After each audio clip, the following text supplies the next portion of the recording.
नाथौ संकीर्तनैकपीतरौ कमलायताक्षौ विश्वम्भरौ बीजवरौ युगधर्मपालौ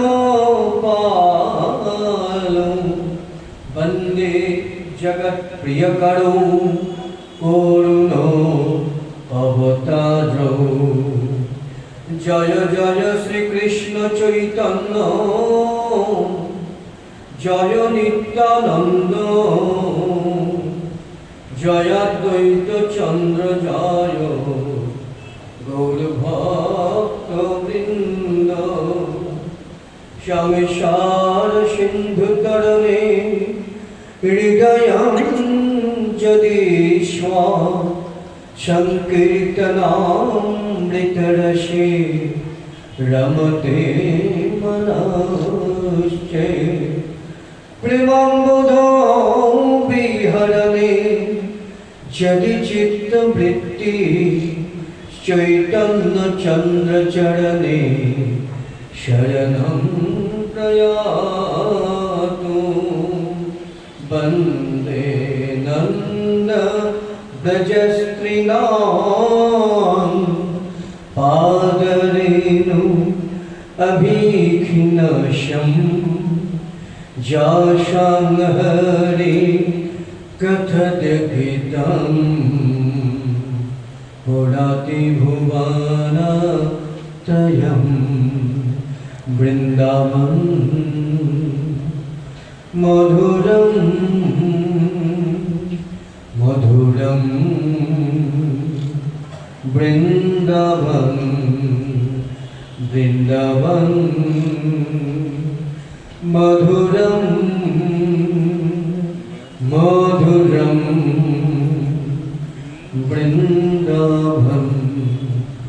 श्रवणं कीर्तनं विष्णु स्मरणं पादसेवनम् अर्चनं वन्दनं दास्यं शखयात्मनिवेदनं।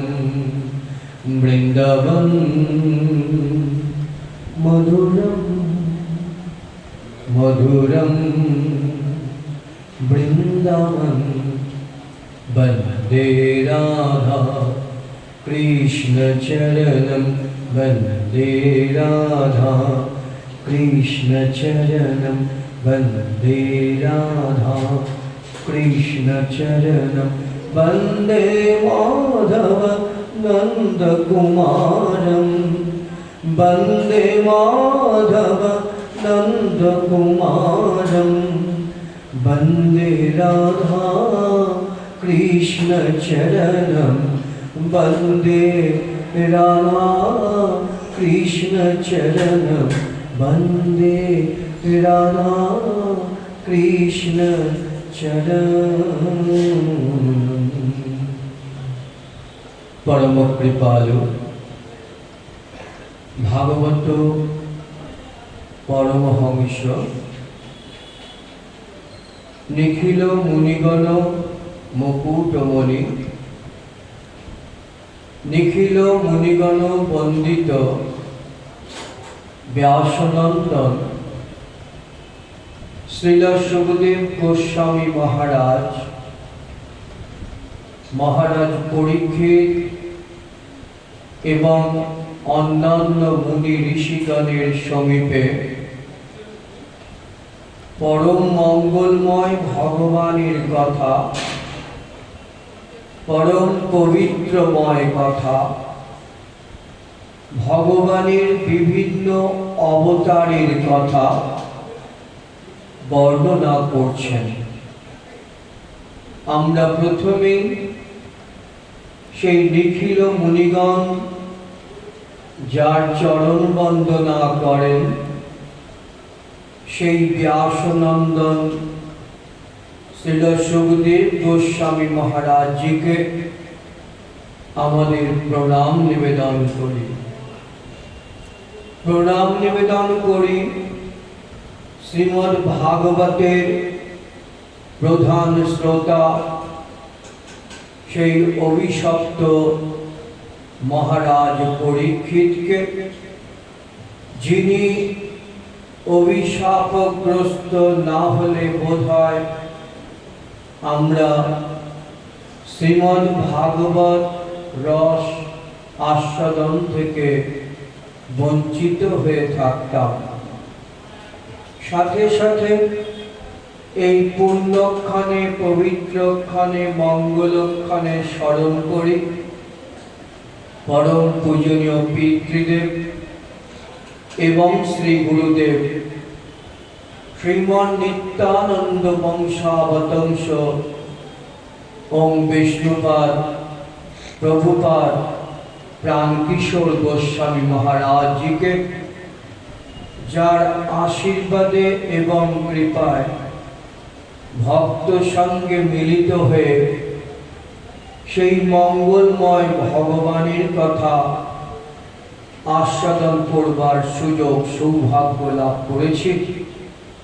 প্রার্থনা করি গুরু গুণ কৃপা সদা চিন্ত মনে, কৃষ্ণ সেবা নহে সাধু সঙ্গ বিনে, শরণাগত অজ্ঞান প্রেমহীনে, গুরুদেব দয়া করো দীন জনে, গুরুদেব দয়া করো দীন জনে, গুরুদেব দয়া করো দীন জনে।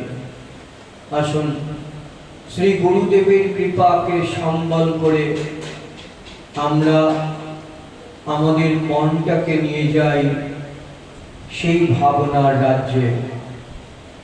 কোন মনটাকে?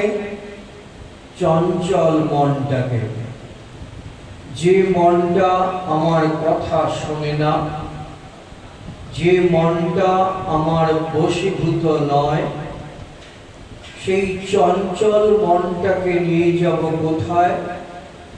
সেই রাজ্যের মধ্যে। কোন রাজ্যে? বলছেন যে রাজ্যে প্রবেশের অধিকার সকলকার নেই, যে রাজ্য আনন্দময় রাজ্য, যেখানে কোনো দুঃখ যন্ত্রণা কষ্ট নেই, যেখানে আছে শুধু আনন্দ আনন্দ আর আনন্দ। যে আনন্দের অনুসন্ধান আমরা করে চলেছি দিনরাত সর্বক্ষণ, আনন্দ চাই, সুখে থাকতে চাই, দুঃখ চাই না, যন্ত্রণা চাই না, সেই আনন্দ রাজ্যে প্রবেশের অধিকার তো নেই। সেই অধিকার কেমন করে লাভ হবে? বললেন শ্রী গুরুদেবের চরণ আশ্রয় করলে পরে। শ্রী গুরুদেবের চরণ যদি আশ্রয় করতে পারো, শ্রী গুরুদেবের কৃপাকে যদি সম্বল করতে পারো, তবেই তুমি সেই রাজ্যে প্রবেশের অধিকার লাভ করবে। তাই বললেন গুরুদেব দয়া করো দীন জনে। তাই বলা হলো গুরু কৃপাহি কেবলম। তাই গুরুদেবাষ্টকের মধ্যে দিয়ে আচার্যগণ বিভিন্ন ভাবে গুরুদেবের কৃপা প্রার্থনা করছেন। সংসার দাবান ললীল লোক ত্রাণায় কারুণ্য ঘনা ঘনত্যম প্রাপ্ত্যস্য কল্যাণ গুণার্ণবস্য বন্দে গুরশ্রী চরণারবিন্দম। শ্রীল বিশ্বনাথ চক্রবর্তী পাদ তিনি তার গুরুদেবাষ্টকের মধ্যে দিয়ে অনুনয় বিনয় করেছেন, গুরুদেবের মহিমা কীর্তন করেছেন, তার কাছে প্রার্থনা নিবেদন করেছেন। কেন না? আমাদের শিক্ষা দিয়েছেন শ্রী গুরুদেবকে। শ্রী গুরুদেব হলেন ভগবানের নিত্য সেবক, ভগবানের দাস। আর ভক্ত শিষ্য কি হলেন? ভক্ত শিষ্য হলেন ভগবানের দাসানুদাস। শ্রী গুরুদেবের চরণকে আশ্রয় করে শুধু সাধনার পথে নয়, যে কোনো পথে অগ্রসর হতে হলে শ্রী গুরুদেবের কৃপাকে সম্বল করতেই হবে। তবে তুমি সেই সাধনার পথে এগোতে সমর্থ হবে। কিন্তু গুরুদেব কখনো ভগবান হতে পারেন না। আজকে আমরা গুরুদেবকে ভগবানের সাথে তুলনা করে ফেলি, গুরুদেবকে ভগবান বানাবার চেষ্টা করি, কিন্তু সে চেষ্টা মিথ্যা চেষ্টা। গুরুদেব কখনো ভগবান হতে পারেন না। গুরুদেব হলেন ভগবানের দাস। গুরু তত্ত্ব এবং ভগবত তত্ত্ব দুটি পৃথক তত্ত্ব। তাই আচার্যগণ শিক্ষা দিয়েছেন, কর্মে প্রবৃত্ত হবার আগে শ্রী গুরুদেবের চরণ বন্দনা করো। কেন না, শ্রী গুরুদেবের কাছ থেকে অনুমতি প্রার্থনা করো। শ্রী গুরুদেবের অনুমতি নিয়ে যদি তুমি কর্মে প্রবৃত্ত হও, তাহলে তুমি অবশ্যই তাতে জয়যুক্ত হবে। গুরুদেবের পূজা করে তারপরে ভগবানের পূজা করতে হয়। যদি গুরুতত্ত্ব আর ভগবত তত্ত্ব এক হতো, তাহলে তারা নির্দেশ করতেন না যে আগে গুরুদেবের পূজা করো তারপর ভগবানের পূজা করো। নির্দেশ কি? নির্দেশ হলো আগে শ্রী গুরুদেবের স্মরণ করতে হয়, শ্রী গুরুদেবকে পূজা অর্পণ করতে হয়। যদি গুরুদেব ভগবান হতেন, তাহলে পরে ভগবানের পূজার প্রয়োজন হতো না। আমরা সব ভুলিয়ে ফেলি, একত্র করে ফেলি দুটো পৃথক তত্ত্ব। অনেকেই প্রশ্ন করেন, অনেক অনুষ্ঠানে গেলে অনেকেই এই প্রশ্নটা রাখেন, কিন্তু গুরু ব্রহ্মা, গুরু বিষ্ণু, গুরুদেব ও মহেশ্বর বলা হলো, তাহলে কেন বলা হলো গুরুদেব ব্রহ্মা বিষ্ণু মহেশ্বর? বলছেন গুরুদেব কখনো ব্রহ্মা বিষ্ণু মহেশ্বর হতে পারেন না। তাহলে বলা হলো কেন?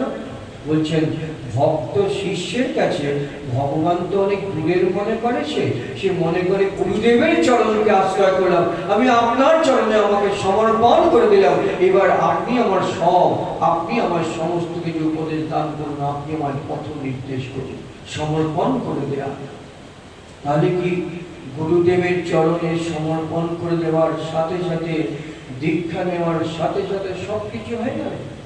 আমরা মনে করি দীক্ষা নিলে সব হয়ে গেল, দেহ শুদ্ধি, কর্ণ শুদ্ধি, মন শুদ্ধি, সব শুদ্ধি হয়ে গেল। না, হয় না। কেন হয় না? বলছেন গুরুদেব তো কানে মন্ত্র দিলেন, গুরুদেব সংকল্প করালেন, গুরুদেব কানে মন্ত্র দিয়ে কানটাকে শুদ্ধ করলেন, দেহ শুদ্ধ করবার পথটাকে দিলেন, এবার মন্ত্র দান করলেন।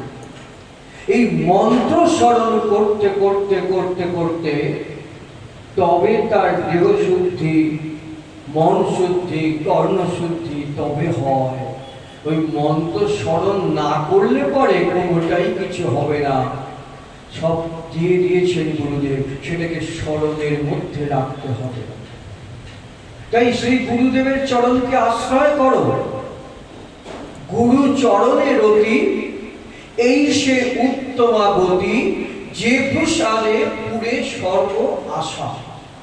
বলা হলো তো, মহাজাগত বলছেন গুরু বন্দনা করতে গিয়ে তারা কত কত কথা বলছেন। গুরু চরণে রতি, এই সে উত্তমা গতি। গুরু চরণে রতি কি? রতি মানে প্রেম, ভালোবাসা। গুরু চরণে যার প্রেম ভালোবাসা জন্মায়, এটা কি? এটাকে বলা উত্তম গতি। এই সে উত্তমা গতি, এটা ভালো গতি। গুরুদেবের চরণকে যে আশ্রয় করতে পারে, দীক্ষা নেয়, বলে আমার সব হয়ে গেছে, আর গুরুদেবের সাথে যোগাযোগ নেই, বছরে একবার হয়তো বা গুরুদেবের স্থানে গেল, কি গেল না বলে আমার তো দীক্ষা হয়ে গেছে, সব হয়ে গেছে। হয় না, এত সহজ নয়, এত সহজ নয়। তার সাথে সংযোগ রাখতে হয়, তার কাছ থেকে নিতে হয়, তার কাছ থেকে নিয়ে নিয়ে নিয়ে নিয়ে আমার ভান্ডারটাকে বাড়াতে হয়। আমরা ভাবি গুরুদেবের থেকে দীক্ষা নিয়েছি, আসলে আর যোগাযোগের প্রয়োজন। আজকে গুরুতত্ত্ব নিয়ে আলোচনার প্রয়োজন আছে। কেন? আমরা সব ভুলিয়ে ফেলছি, সব কিছুকে এলোমেলো করে ফেলছি। শ্রী গুরুদেবের চরণে বললেন উত্তমাগতি, এই সে উত্তমাগতি। কি বললেন তারপরে? যে প্রসাদে পুরে সর্ব আশা। যে প্রসাদে, প্রসাদে বলতে কি আমরা প্রসাদ মানেই জানি মন্দিরে যাব, ভোগের দিনকে প্রসাদ নেবো, হয়ে গেল। সেই খিচুড়ি প্রসাদই হোক আর পুষ্পান্ন প্রসাদই হোক, প্রসাদ নিলাম, তাই না?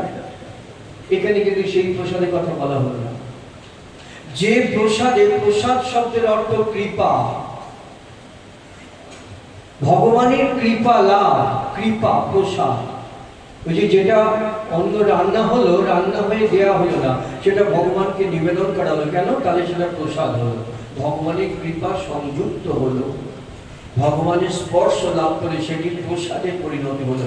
ভগবানের কৃপা তার মধ্যে দিয়ে ভক্ত গ্রহণ করে, তাই প্রসাদ গ্রহণ করতে গেলে মর্তকে ঠাকিয়ে তবে না। শুধু খেতে গেলাম, খেলাম, খিচুড়ি খেলাম, এই খেলাম, তা নয়, প্রসাদ তার কৃপা তার মধ্যে দিয়ে আমার মধ্যে এলো। ভক্তের লালসা কি? ভক্তের লালসা হলো তাকে দেখবো, তার গুণানুবাদ কীর্তন করবো, তাকে স্মরণে রাখবো, তাকে মননে রাখবো, জিহ্বার মধ্যে দিয়ে যেমন তার নাম উচ্চারণ করবো, তেমনি করে জিহ্বার মধ্যে দিয়ে তার চরণামৃত পান করবো। চরণামৃত কেন পান করে? বলছেন অকাল মৃত্যুর্ণম সর্বব্যাধি বিনাশনম। চিন্তা করে দেখুন কতটা মূল্য চরণামৃতে। চরণামৃত গ্রহণ করছি, তখন বলছি কি অকাল মৃত্যু হরণম সর্বব্যাধি বিনাশনম। আচার্যগণ কতটা দৃঢ় বিশ্বাসের ভূমিতে তারা অবস্থান করেছেন, তাই তারা এই কথা বলতে পারেন। বলছেন অকাল মৃত্যুকে হরণ করে নেয় কে? ওই গোবিন্দের চরণামৃত, বিষ্ণুর চরণামৃত। সর্বব্যাধি বিনাশনম, সর্বরোগকে মুক্ত করে দেয় কে? ওই বিষ্ণুর চরণামৃত। চিন্তা করে দেখুন তো কতটা বিশ্বাসের ভূমিতে তারা অবস্থান করছেন। এই বিশ্বাসের ভূমিতে অবস্থান না করলে ভগবানের কৃপা লাভ হয় না। তাই বলা হলো গুরু চরণের অতি এই সে উত্তমাগতি, যে প্রসাদে পুরে সর্বই আশা। গুরুদেবের কৃপা প্রসাদ যদি লাভ করো, তাহলে তোমার মনের সর্ব আশা পূরণ হয়ে যায়। এই হলো বিশ্বাস। আমরা ধর্মপথে চলতে চাই, ধর্মপথে প্রথম কথাটাই হলো বিশ্বাস। বিশ্বাস করলে ভগবান আছেন, বিশ্বাস না করলে ভগবান নেই। আমি বলছি ভগবান আছে, তার জন্য ভগবান নেই।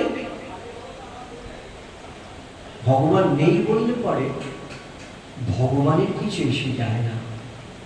যে বলে ভগবান নেই, সেই রস আস্বাদন থেকে বঞ্চিত হয়ে যায়। আমার কাছে সেটি মাটির মূর্তি নয়, মাটির পুতুল নয়, সেটা বিগ্রহ। বিশেষভাবে রূপ পরিগ্রহ করে তিনি মন্দিরের মধ্যে অধিষ্ঠিত করেন। গুরুদেব সেই শিক্ষা দেন। গুরুদেব বলেন বিগ্রহকে কখনোই মাটির মূর্তি, পাথরের মূর্তি চিন্তা করবে না, সেটা কি? বিগ্রহ। কেন? বিশেষভাবে রূপ পরিগ্রহ করে ওই মন্দিরের মধ্যে অধিষ্ঠিত রয়েছেন। গুরুদেব এই কথা শিক্ষা দেন।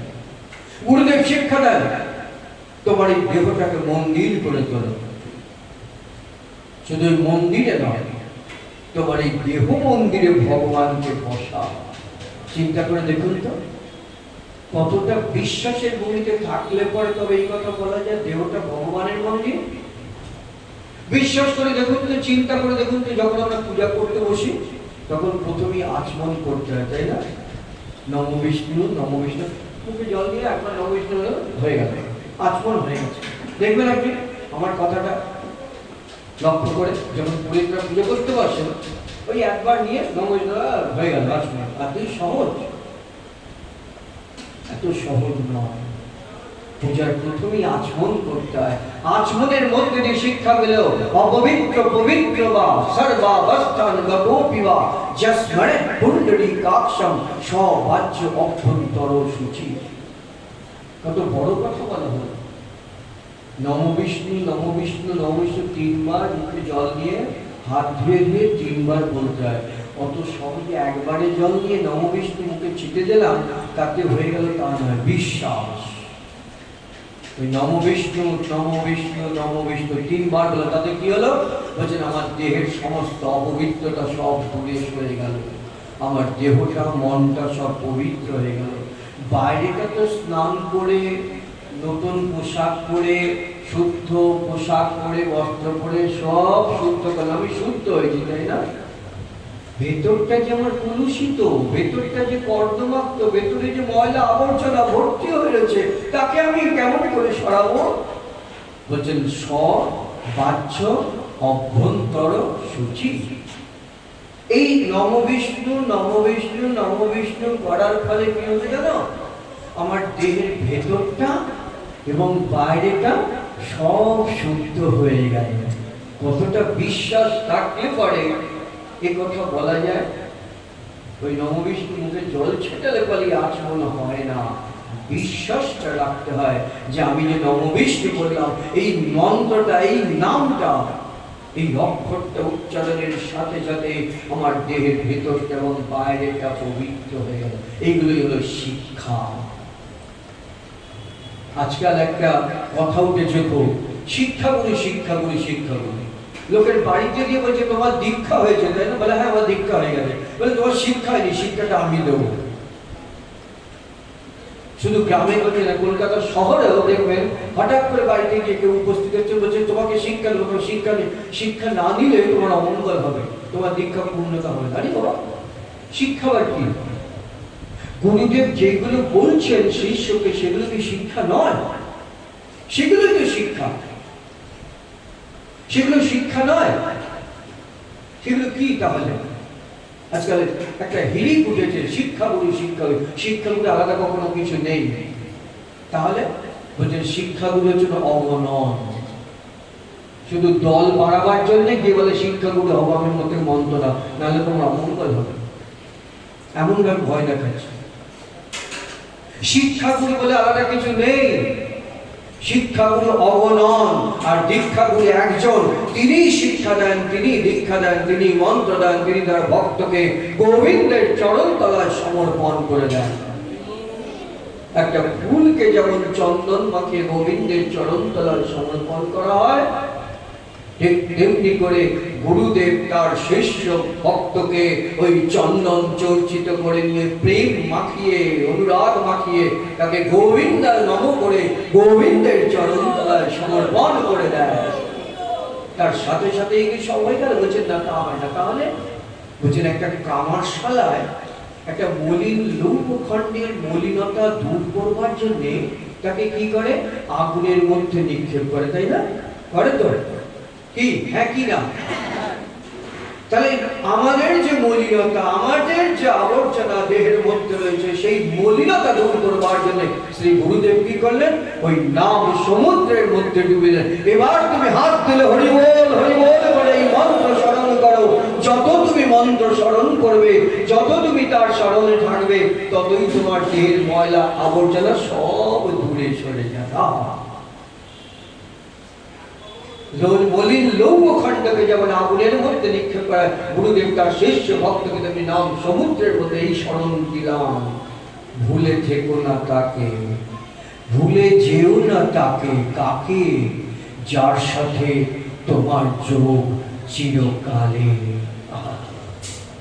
অনেকে বলেন না গুরুদেব ভগবানের সাথে যোগসূত্র ঘটে, মোটেই তা নয়, মোটেই তা নয়। গুরুদেব যোগসূত্র ঘটিয়ে দেন, একথা সত্য নয়। তাহলে গুরুদেব কি করেন?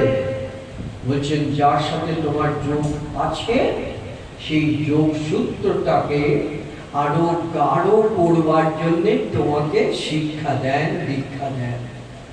ভগবানের সাথে যোগসূত্র আছে বলেই ওই ছোট্ট শিশুটা চলছে, ফিরছে, কথা বলছে, হাঁটছে।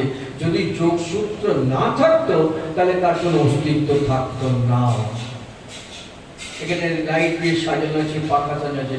যদি সিএসসি লাইনের সাথে যোগসূত্র না থাকতো তাহলে কিন্তু এগুলো বৃথাই এখানে থাকতো, জ্বলতো না, পাখাও চলতো না, তাই না?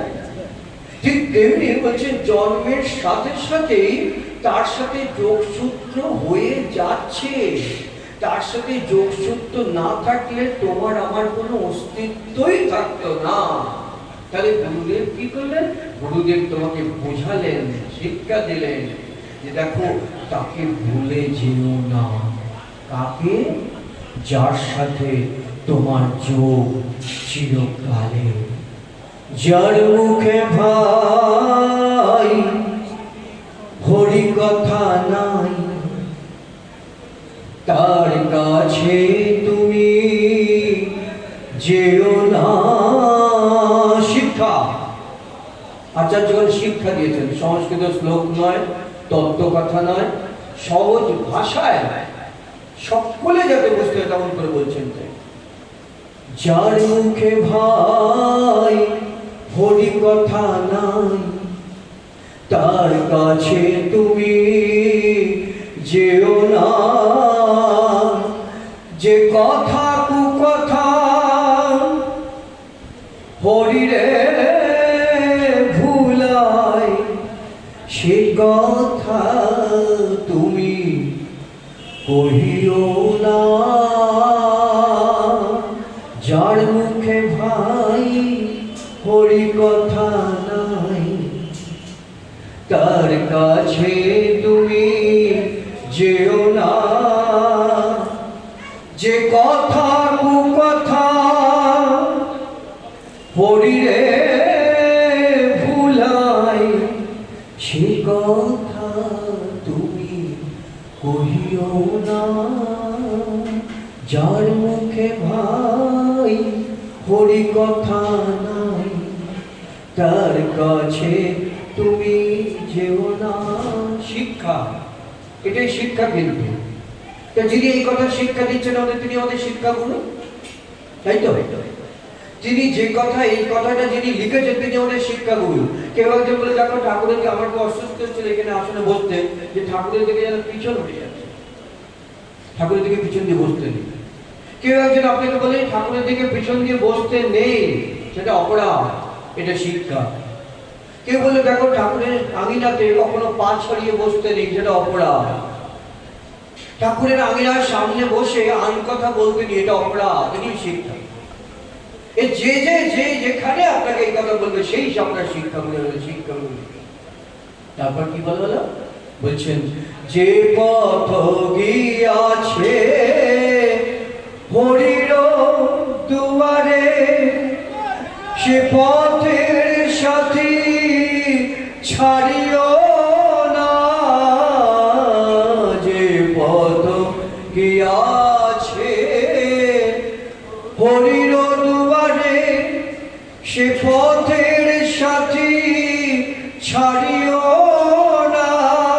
যে পথ কুপথ হরিরে ভুলাই, সে পথে তুমি যেও না।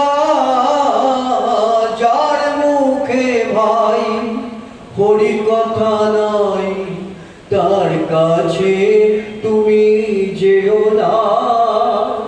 যে পথ গিয়াছে হরির দুয়ারে, সে পথের সাথী ছিল না। অন্যয় বিনয় করে বলছেন, যে পথ হরির দুয়ারে গেছে, সে পথের সাথী ছিল না। যে পথ কুপথ হরিরে ভুলায়, সে পথে তুমি যেও না। কত সুন্দর শিক্ষা। হরির দুয়ারে যে পথ গেছে, সেই পথে কারা চলেন? সেই পথে চলেন ভক্তজন, প্রেমিক জন, সাধক জন, অনুরাগী জন। ওই ভক্তের পিছু পিছু চলো, তারা যেখানে যাচ্ছেন সেখানে যাও। তাদের পিছু পিছু গিয়ে তারা যেখানে বসছেন সেখানে তুমিও বসো। তাহলে কি হবে জানো? তাদের অঙ্গের বাতাস তোমার দেহটাতে লাগবে, আর তাতে কি হবে জানো? তোমারও ওই ভক্তের মতন মনের মধ্যে ওই অন্তরে ভাবনা জাগ্রত হবে। আমি হরি বলবো আর হরিকে দেখবো, হরির নয়ন, আমার নয়ন যুগলকে সার্থক করে তুলবো তার দর্শন করে। হরি বলবো আর মদন মোহন হের ভোগ, হরি বলবো আর মদন মোহন হের ভোগ। এটা কার লালসা? এটা কার লালসা? আমার মতন অভক্তের নয়, এটা ভক্তের লালসা। ভক্ত চায় হরি বলবো আর মদন মোহনকে এই চোখ দিয়ে দর্শন করব, তবেই হবে আমার এই চোখের সার্থকতা, জিহ্বার সার্থকতা। যে তাকে ভালোবাসে, যে তার সাথে প্রেম করে, যে তার সাথে অনুরাগের রঙে রঞ্জিত হতে চায়, সেই বলতে পারে হরি বলবো আর কি করব? নয়ন যুগল দিয়ে তার রূপ মাধুরী দর্শন করে এই নয়নকে সার্থক। লোভ, লোভ কিসের লোভ? তার নাম উচ্চারণ করার লোভ। কিসের লোভ?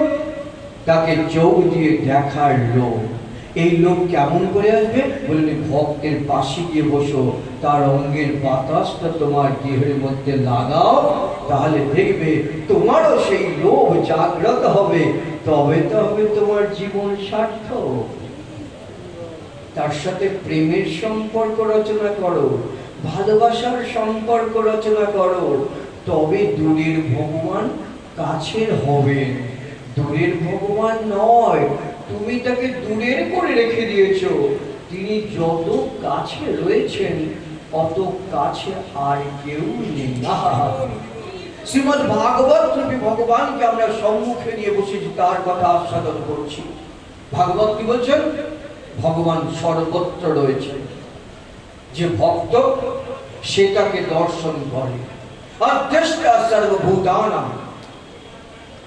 শ্রীমদ্ ভাগবতের মধ্যে এই কথাটা রয়েছে, শ্রীমদ্ ভগবত গীতার মধ্যে এই শব্দটা, এই কথাটা রয়েছে। অদ্রষ্টা সর্বভূতানাং, সর্বত্র যার সমান দৃষ্টি।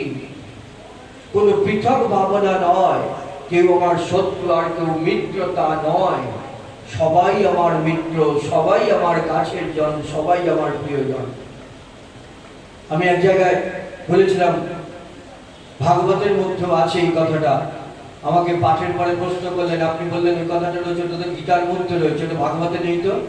ভাগবতটা একটু খুঁজে দেখবেন তার মধ্যে আছে কিনা। আমরা এত পণ্ডিত সবাই না, কেউ পাঠক সম্রাট, কেউ পাঠক রাজ, অমুক তমুক কত কিছু, তাই না? খালি নামের সাথে কিছু ডিগ্রি লাগালে পারি সে বিরাট কিছু, আর অহংকারে মত্ত। আজকাল তো আরো বেশি, ফোনের মধ্যে ইউটিউব খুলুন, খালি জ্ঞানের কথা, খালি জ্ঞানের কথা, তত্ত্ব কথা। সবাই এত পণ্ডিত, সবাই এত পণ্ডিত আর এত জ্ঞানের কথা বলছে যে আমরা সবাই মূর্খ হয়ে রয়েছি, তাই না? ঘরের কোণে এইটা রাখলে পরে আজকের দিনে এই হবে, তাই না? তো আপনি রাখুন না, আপনি রাখুন না, আপনি কোটিপতি হন না, রেখে আপনি কেন ঘুরে ঘুরে বেড়াচ্ছেন? ইউটিউব খুললে পরে মাথা খারাপ হয়ে যাচ্ছে, নানা রকমের প্রশ্ন লোকেদের। বলে এইটা বলতে, যে বলেছে তাকে গিয়ে জিজ্ঞেস করো। আসল ধর্মগ্রন্থকে আঁকড়ে ধরতে হবে, বিশ্বাস করতে হবে, আচার্যদের কথাকে বিশ্বাস করতে হবে। ওই ঘরের কোণে এটা রাখলে পরেই যদি এটা হতো, হাতে 10টা আংটি পড়লেই যদি এটা হতো, তাহলে 10টা আংটি যারা পড়তে পারে তারা বসে থাকতো, তাহলে তারা সমস্ত বিপদকে অতিক্রম করতে। তা তো হয় না। আজ যে রাজা কাল সে ফকির, তাই না? ভগবান যা চাওয়া যায় ভগবানের কাছে সব দিয়ে দেন। শাস্ত্র বলছে, আমি নই। শাস্ত্র বলছেন ভগবানের কাছে যা চাওয়া যায়, ভাগবত বলেছেন, ভাগবত বলেছেন ভগবানের কাছে যা চাইবে তুমি সব দিয়ে দেবেন ভগবান। কিন্তু দেবেন না কি? ভক্তি, প্রেম, ভালোবাসা। কেন দেবেন না? বলছে সেটা দিলে পরে তোমার কাছে বাধা পড়ে থাকতে হবে। ভক্তি অত সহজ ব্যাপার না। কাউকে ভক্ত বললে পারি সে আমরা অহংকারের মধ্যে, জানে গলার ফলে বড় বড় দিল, গলায় মোটা মোটা মতন, সে বলা ভক্ত। ভক্ত অত সহজ নাকি? আমার অপরাধ ক্ষমা করবেন ভক্ত নয়, আমি বড় কাটা কাটা কথা বলি। কিন্তু আমি পূর্ব আচার্যদের কথাকে সামনে না রেখে কোনো কথা বলি না, এটুকু আমি আপনাদের কাছে বলতে পারি। কারণ এটা যে আসলে বসেছি, এটা ব্যাসাসন। এখানে বসে আন কথা বললে হবে না। আজকাল পাঠকরা এই আসনে বসে আন কথা কুকথা বলে, তা হবে না। এটা ব্যাসাসন, মনে রাখতে হবে। এই ব্যাসাসনের মর্যাদা রক্ষা করতে হবে। আমি কোন আসনে বসেছি, এই ব্যাসাসনে বসেই আমি বলছি, ভগবান নিজে মুখে বলেছেন আমার কাছে সব কিছু চাও, আমি সব কিছু দেবো, কিন্তু ভক্তিটাকে আমি দিতে চাই না, লুকিয়ে রাখি। কেন না? সেটা দিলে পরে আমাকে বাধা করে থাকতে হবে। শ্রীমদ্ ভাগবতের মধ্যে বলছে, শ্রীমদ্ ভাগবতের মধ্যে ভক্তের লক্ষণ বলতে গিয়ে সেখানে অর্ধেষ্টা সর্বভূতানাং বলেছেন। আর ভগবত গীতার মধ্যেও 12 অধ্যায় ভক্তি যোগে বলেছেন, ভগবান নিজে মুখে ভক্তের চরিত্র, ভক্তের লক্ষণ বলতে গিয়ে প্রথমেই বলেছেন অধ্যায়। পরের কথাগুলো তো সরিয়ে রাখলাম আমি। গলায় মোটা মোটা তুলসীর মালার কপালে তিলক পড়লে ভক্ত হওয়া যায় না। ভক্ত ধ্রুব, ভক্ত অম্বরীশ, ভক্ত প্রহ্লাদ, তাই না? তাদের নামের আগে ভক্ত। আর আমাকে কেউ ভক্ত বললে পারি আমি খুব আনন্দিত হয়ে অহংকারে মত্ত হয়ে যাই। নামের আগে 10টা ডিগ্রি বসাতে পারলে খুব অহংকারে মরতে যেত না। এই এই এই লাইনে অহংকারে কোনো স্থান নেই। যে অহংকার করবে তার পতন অনিবার্য। শ্রী ভগবান শিক্ষা দিলেন নম্র হও, বিনয়ী হও, এগুলো তোমার অলংকার। ভগবানের চরণে নিজেকে সমর্পণ করার জন্য সচেষ্ট হও। আমি তোমার হলাম, আমাকে নিবেদন করে দিলাম তোমার চরণে, অত সহজ নয়। আস্তে আস্তে আস্তে আস্তে ধাপে ধাপে ধাপে ধাপে যেতে হয়। সেই পথটাই শ্রী গুরুদেব নির্দেশ করে দেন। শ্রীমদ্ ভাগবতের মধ্যে দিয়ে ছিল সুখদেব গোস্বামী পাদ শ্রী ভগবানের মহিমার কথা শুধু বলছেন তা নয়, ভগবানের বিভিন্ন অবতারের কথা বলেছেন, 10 অবতারের কথা বলেছেন, বলেছেন 24 অবতারের কথা, যেগুলো আমরা জানি না। যার মধ্যে ধন্বন্তরী রয়েছেন, সনক সনন্দ সনক কুমার রয়েছেন, যার মধ্যে আরো আরো দেবতাগণ রয়েছেন অবতার রূপে। তার মধ্যে একমাত্র নারী মূর্তিতে আবির্ভূত হয়েছেন ভগবান কৃষ্ণ, মোহিনী মূর্তিতে। একমাত্র নারী মূর্তি শ্রীকৃষ্ণ ভগবানের অবতার। এই 24 অবতারের মধ্যে কেউ বর্ণনা করেছেন শ্রীল সুখদেব গোস্বামী ভগবানের কথা। শুধু স্বয়ং ভগবানের কথা 10ম স্কন্ধে 90টা অধ্যায়ের মধ্যে বিস্তৃত ভাবে শ্রীকৃষ্ণের লীলা বর্ণনা। সেগুলো কি শুধু লীলা, সেগুলো কি শুধু গল্প কথা? বলছেন না, ভগবান যেটি করেন সেটি হলেন লীলা। কেন না তিনি যে কৃষ্ণস্তু ভগবান স্বয়ং, ভগবানকে ভাগবত শিক্ষা দিলেন, কৃষ্ণস্তু ভগবান স্বয়ং। সেই শ্রীকৃষ্ণ ভগবানের শরণাগত হও, সেই শ্রীকৃষ্ণ ভগবানকে স্মরণ করো, মনন করো। নববিধা ভক্তির কথা বলতে গেলে প্রথম কথাই বলে শ্রবণম, শুনতে হবে। ভগবান কান দিয়েছেন, চোখ দিয়েছেন, জিহ্বা দিয়েছেন, কত কিছু, হাত দিয়েছেন, পা দিয়েছেন, সব কিছু দিয়ে সাজিয়ে পাঠিয়েছেন, তাই না? দেখুন তো, চিন্তা করে, কতজনে তো চোখ পায় না, কতজনে কথা বলতে পারে না, কিন্তু আমি তো সব পেয়েছি। চোখ পেয়েছি, কান পেয়েছি, নাক পেয়েছি, হাত পেয়েছি, পা পেয়েছি, সব কিছু পেয়েছি। সবকিছু পেয়েও ভুলে আছি তাকে। কৃষ্ণ ভুলি সেই জীব অনাদি বহির্মুখ, অতএব মায়া তারে দেয় সংসার দুঃখ। কবু স্বর্গে উঠায়, কবু নরকে চুবায়, দণ্ড জলে রাজা যেন নদীতে চুবায়। ভুলে আছি তাকে, তাই দুঃখ কষ্ট যন্ত্রণা। তাকে যে স্মরণে রাখে সে কখনো দুঃখের মধ্যে থাকে না। বিপদ বিপদ বিপদ বিপদ বিপদ শুনতে শুনতে কারণ জ্বালাপালা বলে বিপদে আছে। কিসের বিপদ? শাস্ত্র বলছেন ভগবানের থেকে দূরে সরে থাকা, তার নাম হলো বিপদ। আর দুঃখ কি? সংসারের মধ্যে থেকে যেগুলো আমরা ভোগ করি, এগুলো সংসারে থাকলে ভোগ করতেই হবে। সকালবেলা মোবাইল অন করলে পারি ফোন আসতে থাকে, প্রভু দুঃখে বড় কষ্টের মধ্যে আছি, বিপদের মধ্যে আছি, আপনি একটু ঠাকুরকে। কি দুঃখ? না সংসারে অশান্তি। এটা তো সংসারের নিয়ম, এটা তো হবেই, মেনে নিতেই হবে। শাস্ত্র বলছেন বিপদ হলো ভগবানের থেকে দূরে সরে থাকা। দুঃখ কি জানো? দুঃখ হলো ভগবানকে ভুলে থাকা। যে ভগবানকে ভুলে থাকে সে দুঃখে আছে, ভগবানের থেকে দূরে যে আছে সে বিপদে আছে। আর ভগবানকে যে নিজের করে নিয়ে কাছে রয়েছে সে আনন্দে আছে। তাই সে দুবাহু প্রসারিত করে বলতে পারে হরি বল হরি বল হরি বল, প্রাণ ভরে বলতে পারে, আনন্দের সাথে বলতে পারে, তাকে জোর করে বলাতে হয় না। ভক্ত যে হরি বল ধ্বনি দেয় সেটা তাকে জোর করে বলাতে হয় না, সে আনন্দ লাভ করে। তাই সে দুবাহু প্রসারিত করে আপনা আপনি ভাবে স্বতঃস্ফূর্ত ভাবে বলে হরি বল হরি বল হরি বল। এই হরির ধ্বনির মধ্যে দিয়ে সমস্ত অমঙ্গল দূরীভূত হয়ে যায়। সমস্ত অমঙ্গল সর্বমহা প্রায়শ্চিত্তে যে প্রভুর নাম, সে প্রভু নাচরে দেখে যত ভক্ত, তাই না? আমরা হরিবাসরে একাদশী দিনে গানগুলো করি না? আমরা তুলসীর বন্দনা করি সন্ধ্যাবেলা, সেখানে প্রার্থনা করি যে তোমার শরণ লয় তার বাঞ্ছা পূর্ণ হয়, কৃপা করি করো তারে বৃন্দাবন বাসিয়া নমো নমো নমো নমো তুলসী কৃষ্ণ প্রেয়সী নমো করি রাধা কৃষ্ণ সেবা পাওয়া, হরি হরি বল, রাধা কৃষ্ণ সেবা পাবো এই অভিলাষী নম।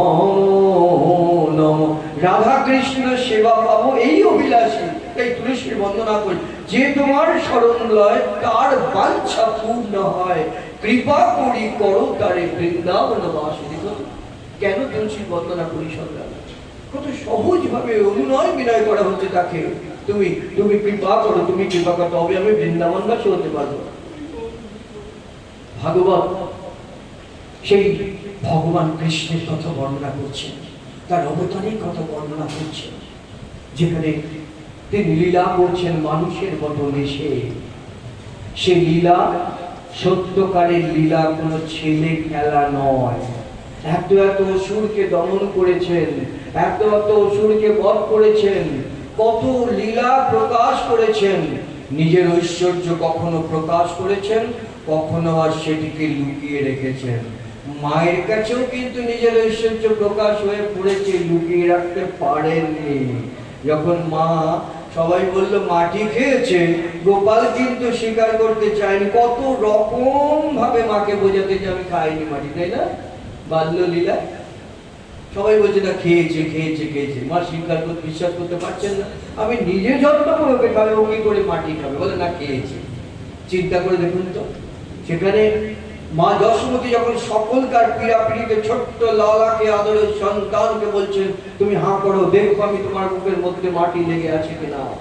ছোট্ট বাল গোপাল মা যশোদার নয়নমণি, মা যশোদার কালমণি, মা যশোদার নীলমণি, তাকে বলেছেন হাঁ করতে, আর তিনি হাঁ করেছেন। ছোট্ট ওই কৃষ্ণ গোপাল হাঁ করেছেন। মা তার মুখের দিকে তাকিয়ে অবাক হয়ে গেছেন। একই কি স্বপ্ন, এই তো দেব মায়া, মতিভ্রম, একই একই একই আমি দেখছি, না না না, এ আমার আদরের সন্তান, আদরের লালাই, আর কেউ নয় বলে বুকে জড়িয়ে ধরেছেন মা যশোমতী। মা দেখেছেন ওই ছোট্ট গোপালের মুখের মধ্যে সমস্ত বিশ্ব ব্রহ্মাণ্ড, তাই না? স্তম্ভিত হয়ে গেছেন, বলছেন আমার মাথাটা কেমন ঘুরে গেল। গোপাল বলছেন কি হয়েছে মা, কি হলো কি হলো? বলছেন না কিচ্ছু হয়নি, কিচ্ছু হয়নি, তুমি আমার আদরের সন্তান, আদরের লালা বলে তাকে চুমাই চুমাই ভরিয়ে দিচ্ছেন। মা যশোমতী বলছেন কি এ কি হলো, আমার মাথাটা কেমন ঘুরে গেল, আমার কি মতিভ্রম হলো, এ কি হলো আমার? মা যশোমতীকে দর্শন করিয়েছেন আমি কে, কৃষ্ণস্তু ভগবান স্বয়ং। কিন্তু আবার পরক্ষণেই নিজের রূপটাকে সংবরণ করে নিয়েছেন। কেন না মা যশোমতীর কাছে এসেছেন ছোটটি হয়ে, তার আদর পাওয়ার জন্য, সন্তান রূপে তার ভালোবাসা লাভের জন্য। সেখানে ঐশ্বর্যের প্রকাশ করলে চলবে না, তাহলে মা যশোমতী তাকে সিংহাসনে বসিয়ে পূজা করলেন। আমার এদিকে বন্ধুরা সখারা তারাও কিন্তু গোপালকে ভালোবাসেন, তাদের ভালোবাসা পৃথক ভালোবাসা, মায়ের ভালোবাসা নয়। তারা গোপালকে ছাড়া থাকতে চান না, তারা গোপালকে ছাড়া খেলতে যেতে চান না, তারা গোপালকে নিয়ে তবে যান। কেন যান? তারা ভালোবাসেন গোপালকে। বলছেন যে ভালোবাসা, বলছে যে তুমিও যেমন আমাদের কাঁধে চড়বে, আমরা তেমনি তোমার কাঁধে চড়বো। সেখানে কোনো ভগবান ঐশ্বর্য ভাবনা নেই। অথচ দেখুন কৃষ্ণের প্রণাম মন্ত্রের মধ্যে বলা হলো গোপেশা। আচার্য ব্যাখ্যা করছেন গোপেশা বলে না, হে কৃষ্ণ করুণা সিন্ধু দীন বন্ধু জগৎপতে গোপেশ গোপিকা কান্ত রাধা কান্ত নমস্তুতে। 100 জনের মধ্যে 90 জন এই প্রণাম মন্ত্রের ভুল উচ্চারণ করে। হে কৃষ্ণ করুণা সিন্ধু, এটা বাংলা নয়, এটা সংস্কৃত শ্লোক।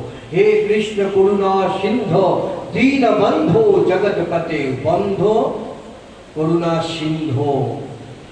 যখন বাংলায় ব্যাখ্যা করব তখন বলবো করুণার সিন্ধু, যখন বাংলায় ব্যাখ্যা করব তখন বলবো দীনজনের বন্ধু। কিন্তু যখন সংস্কৃত শ্লোকটা উচ্চারণ করব প্রণাম মন্ত্র, তখন বলতে হবে দীনবন্ধু করুণা সিন্ধু। সেখানে বলা হলো গোপেশ, গোপগণের ঈশ। গোপগণের ঈশ বলতে কি?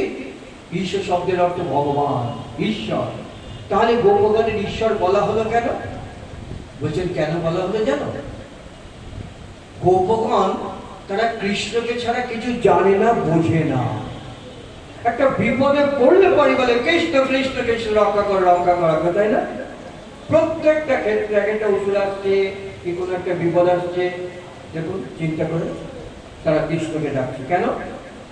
তোমরা পারো না, তোমাদের সেই শক্তি নেই।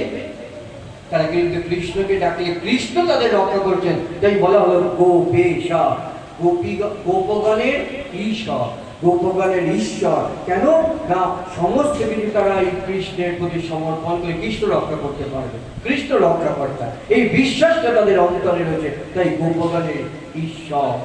গোপিকা কান্ত, গোপীগণের কে কান্ত, প্রিয়, ভগবান নয়। কিন্তু এই যে প্রেয়সী রূপে সাধনা, এটা কিন্তু আগে আগে আমরা দেখিনি।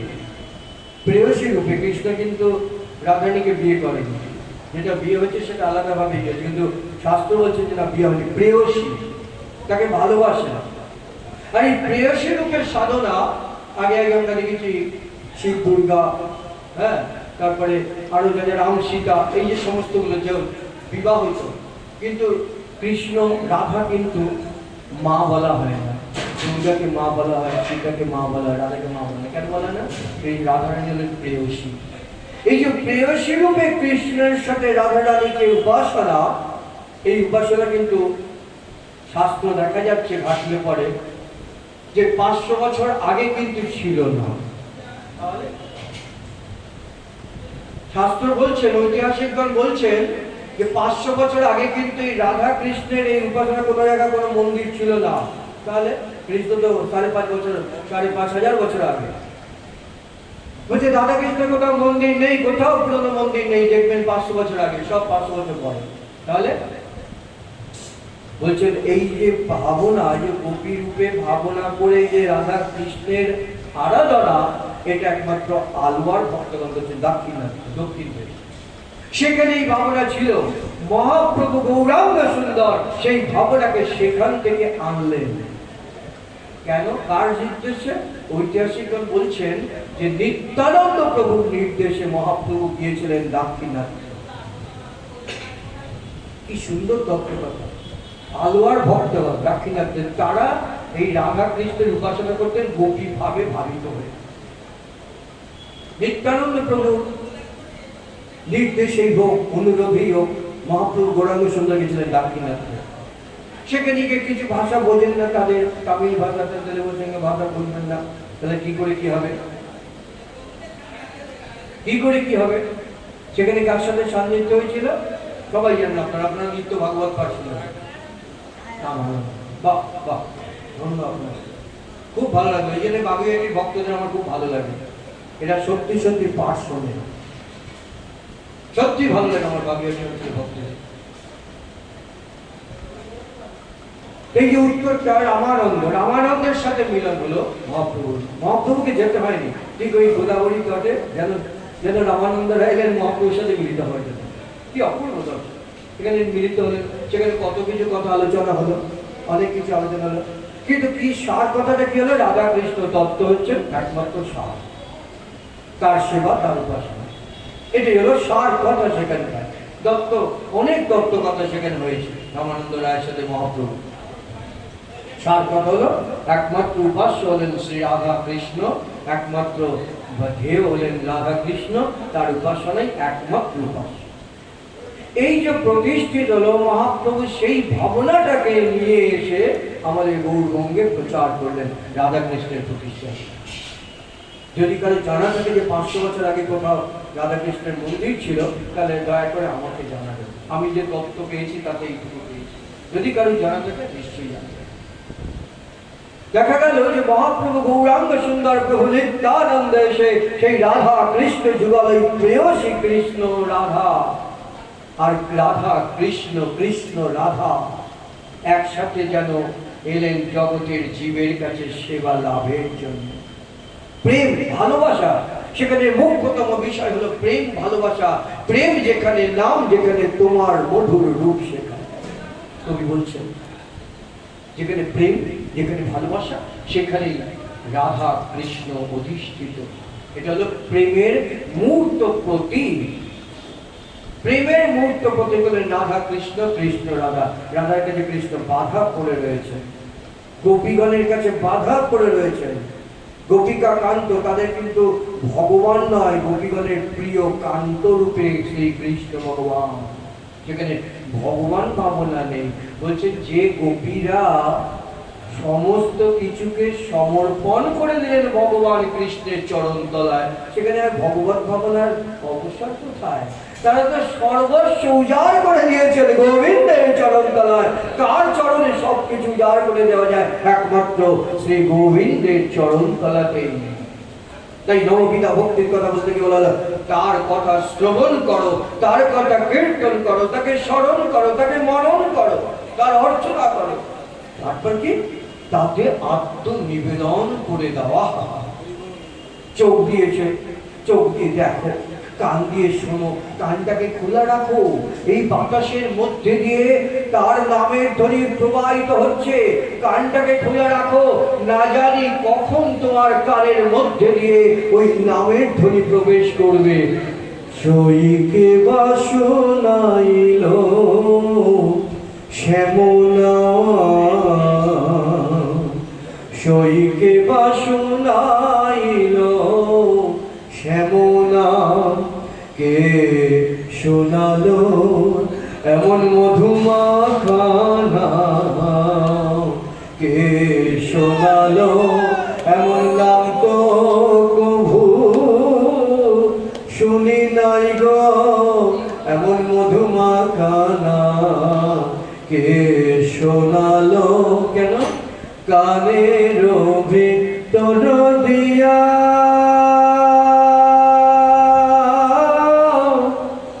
আমার মরমে ছিল গো, কানের ভিতর দিয়া আমার মরমে ছিল গো, আকুল করিল মোর প্রাণ। আমার মন যে কেমন কেমন করে, কানের ভিতরে গিয়া কি যে করে। আমার মন যে কেমন কেমন করে, কানের ভিতরে গিয়া কি যে করে। আমার মন যে কেমন কেমন করে। তুণ্ডে তাণ্ডবে নিরতে বিদনুতে তুণ্ডাবলি লবধয়ে, कर्णक्रोड करम्बिनि घटयते कर्णाबुदे भस्प्रियां चेतप्राङ्गणसङ्गिनी सर्वेन्द्रियाणां कृते यो जाने जनिता कियद्भिरमृते कृष्णेति वर्णोदयि ना जानी काते को मधु श्याम नामे আছে গো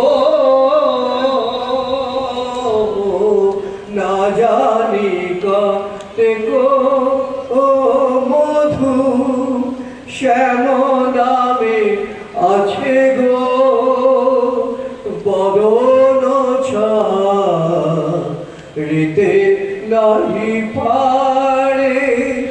আমি জানি না ওই কৃষ্ণ নাম, ওই দুটো অক্ষরের মধ্যে, ওই শ্যাম নামের মধ্যে কতটা অমৃত আছে আমি জানি না। শ্রীরূপ গোস্বামী পাদ বলছেন, তুণ্ডে তাণ্ডবে নিরতে বিতনুতে তুণ্ডাবলি লব্ধয়ে। ওই কৃষ্ণ, ওই দুটো অক্ষর যখন আমার জিহ্বার মধ্যে উচ্চারিত হলো, আমার মনে হলো আমার আরো আরো আরো জিহ্বা কেন হলো না। তবে আমি প্রাণ মন ভরে কৃষ্ণ কৃষ্ণ কৃষ্ণ কৃষ্ণ কৃষ্ণ কৃষ্ণ ওই নাম আমি উচ্চারণ করতে পারতাম। আরো আরো জিহ্বা পাওয়ার জন্য তার লালসা জাগছে। তুণ্ডে তাণ্ডবে নিরতে বিতনুতে তুণ্ডাবলি লব্ধয়ে। আমার আরো জিহ্বা পাওয়ার জন্য আমার লালসা জাগছে। ওই একটা জিহ্বা দিয়ে আমার ওই নাম উচ্চারণ করে, ওই কৃষ্ণ নাম উচ্চারণ করে আমার লালসা মিটছে না। আমার দুটো কান দিয়ে ওই কৃষ্ণ নাম শ্রবণ করে আমার লালসা মিটছে না। আমার আমার আরো আরো আরো কেন কান হলো না? তাহলে আমি মন প্রাণ ভরে ওই কৃষ্ণ নাম শ্রবণ করতে পারতাম।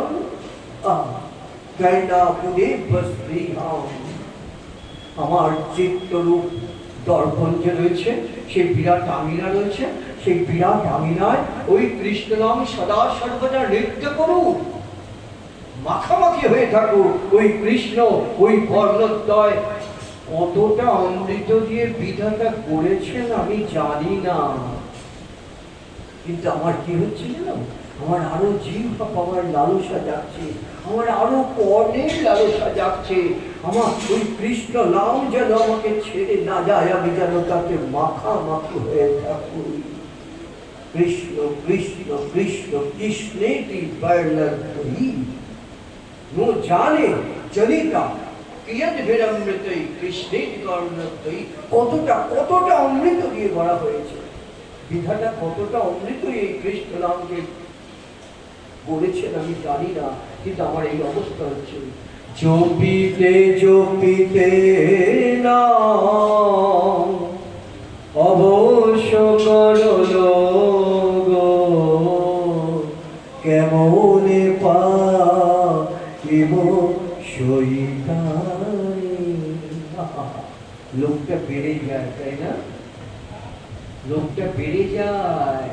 ওই কৃষ্ণ নাম কানের মধ্যে দিয়ে যদি প্রবেশ করে, কিছু করতে হবে না তোমাকে, কানটাকে খোলা রাখো। ওই বাতাসের মধ্যে দিয়ে যে তরঙ্গ প্রবাহিত হচ্ছে তার মধ্যে ওই কৃষ্ণ নাম ধ্বনিত প্রতিধ্বনিত, তুমি শুধু কানটাকে খোলা রাখো, ওই কানের মধ্যে দিয়ে প্রবেশ করে সে তার কাজ শুরু করে দেবে, তোমাকে আর কিছু করতে হবে না।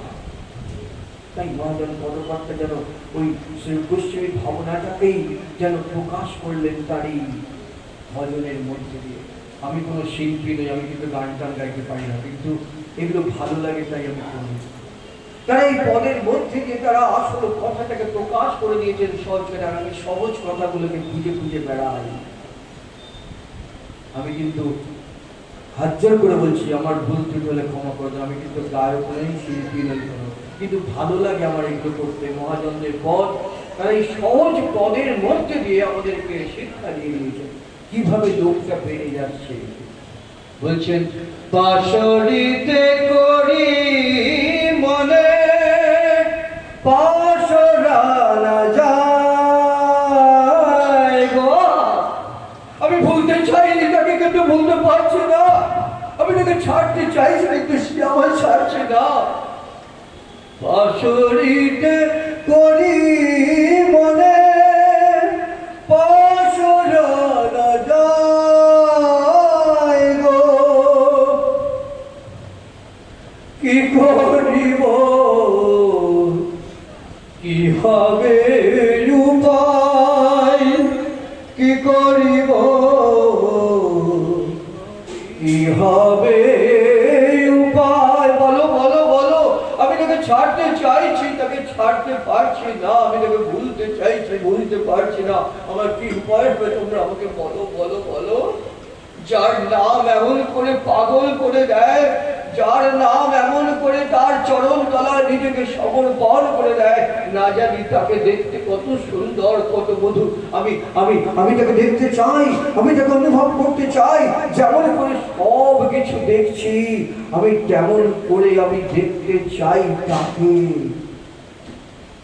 কাকে বলছেন? যিনি মধুর থেকেও মধুর, মধুর থেকেও মধুর, সুন্দর থেকে সুন্দর। সুন্দর বললে তার ব্যাখ্যা করা যায় না, কত ভাবে তার রূপ মাধুরী আস্বাদন করেছেন মহাজন, আচার্যগণ, প্রেমিক জন, সাধুজন।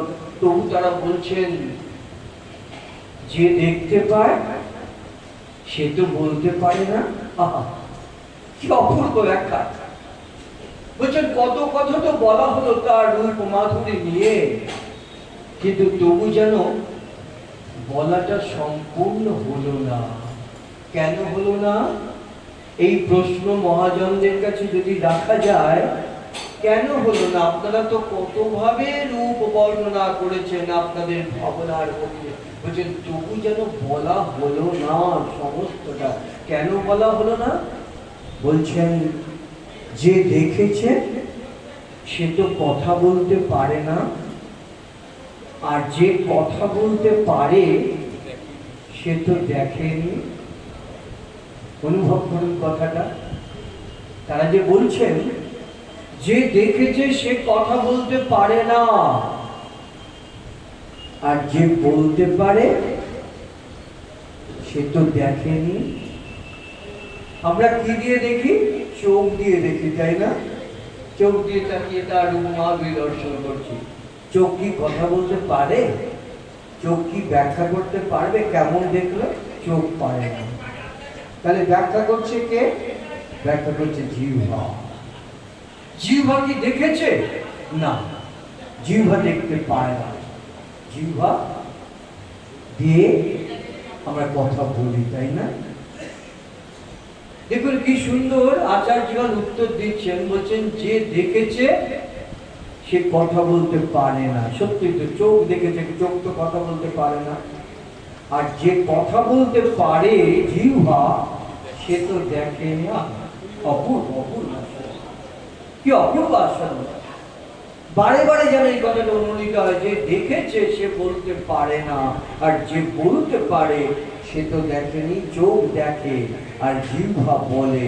চোখ কিন্তু বলতে পারবে না কেমন দেখেছে, আর জিহ্বা কিন্তু দেখতে পায় না তার রূপ মাধুরী কেমন।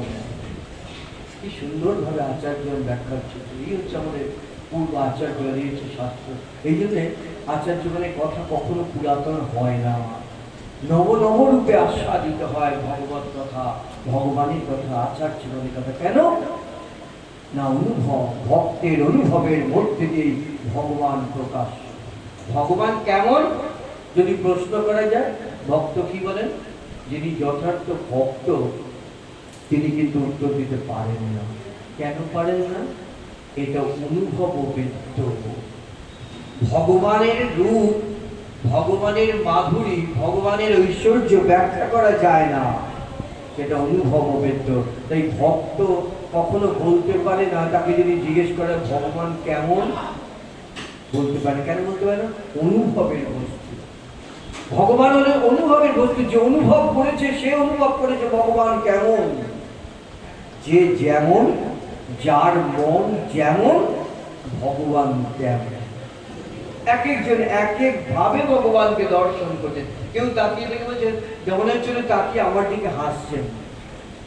পুজো করার আগে দেখবেন বিগ্রহ আনার পরে একরকম রূপ, আর যে পুজো হলো তাকে মালা পরানো হলো, সুন্দর হলো, তার জন্য হাসছেন। তাকিয়ে দেখবেন, লক্ষ্য করবেন, নিশ্চয়ই আপনারা এটা লক্ষ্য করেছেন যে তারপরে কিন্তু তার রূপটা একটা অন্যরকম হয়ে যায়। যেন মনে হচ্ছেন হাসছেন তাকিয়ে, যেন অভয় মুদ্রা প্রদর্শন করছেন। এইটা হবেই হবে। কেন না? তার পূজা করার পরে ভক্তের দর্শনের মধ্যে দিয়ে ভগবানের রূপ প্রকাশিত। শ্রীমদ ভাগবত বললেন ভুলে যেও না তাকে, তাকে কাছের করে নাও, আপনার করে নাও। যত কাছে তিনি রয়েছেন অত কাছে আর কেউ নেই। তাই ভক্ত সাধক তাকে দর্শন করে। ভক্ত সাধক দর্শন করে কোথায়? ওই যে অধ্যেষ্টা সর্বভূতানাম বলছিলাম, সর্বত্র সে দর্শন করে। সবাই দেখতে পায় না, কে দেখে? ভক্ত দেখে। তাই সে ভক্ত। ভক্ত প্রহ্লাদ পাথরের কামের মধ্যে দেখেছিলেন ভগবানকে, দেখেছিলেন? তার যদি ওই দৃঢ়তা না থাকতো, যদি তিনি বলতেন যে না কি জানি আছে কিনা পাথরের কামে, সংশয় সন্দেহ থাকতো, তাহলে ভগবান ওখান থেকে আবির্ভূত হতেন না। ভগবান লীলা প্রকাশ করবেন। তাই খামের মধ্যে যখন হিরণ্যকশিপু বললেন এর মধ্যে তোর হরি আছেন, তোর হরি সর্বত্র আছেন, বলছি হ্যাঁ, ছোট্ট বালক তো, ছোট্ট বালক প্রহ্লাদ তো নিঃসংশয়ে, নিঃসংকোচে, কোনো সন্দেহ নেই, কোনো সংশয় নেই, নিঃসংশয়ে সংকোচে প্রহ্লাদ বলেছেন হ্যাঁ, এই পাথরের থামের মধ্যে আমার হরি আছেন। তাই না? তার ওই বিশ্বাসের জন্যেই ওই পাথরের থামের মধ্যে তো ভগবান আবির্ভূত হয়েছেন। বিশ্বাস, প্রথমেই বলেছিলাম বিশ্বাসের কথা।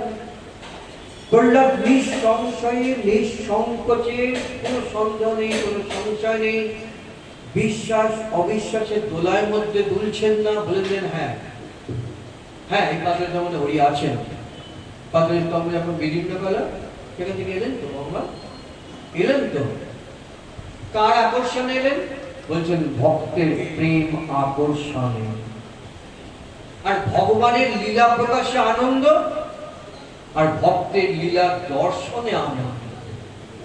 ভগবানের লীলা কখনো ভক্ত করতে চায় না, সে লীলা স্মরণ করে। লীলা অনুকরণ করলেই তার বিপদ। ভগবান বিষকে হজম করেছেন, আমি কিন্তু সেই বিষকে অল্প মরে যাব। ভগবান কালিয়নাগকে দমন করেছেন, তাই না? আমি যদি ওই কালিয়নাগের মাত্র করে যাই কোনো চাপের মধ্যে হয়ে গেল শেষ। তাই তিনি কৃষ্ণস্তু ভগবান, সব বলে না আজকালকার কথা, ভগবান করলেই লীলা আর আমরা করলেই যত দোষ।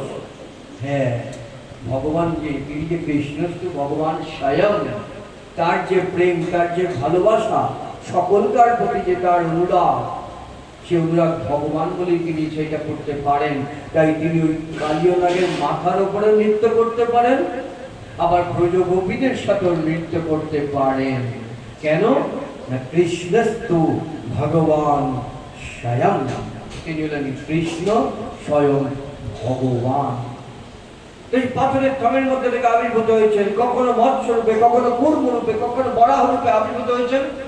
কেন হয়েছেন?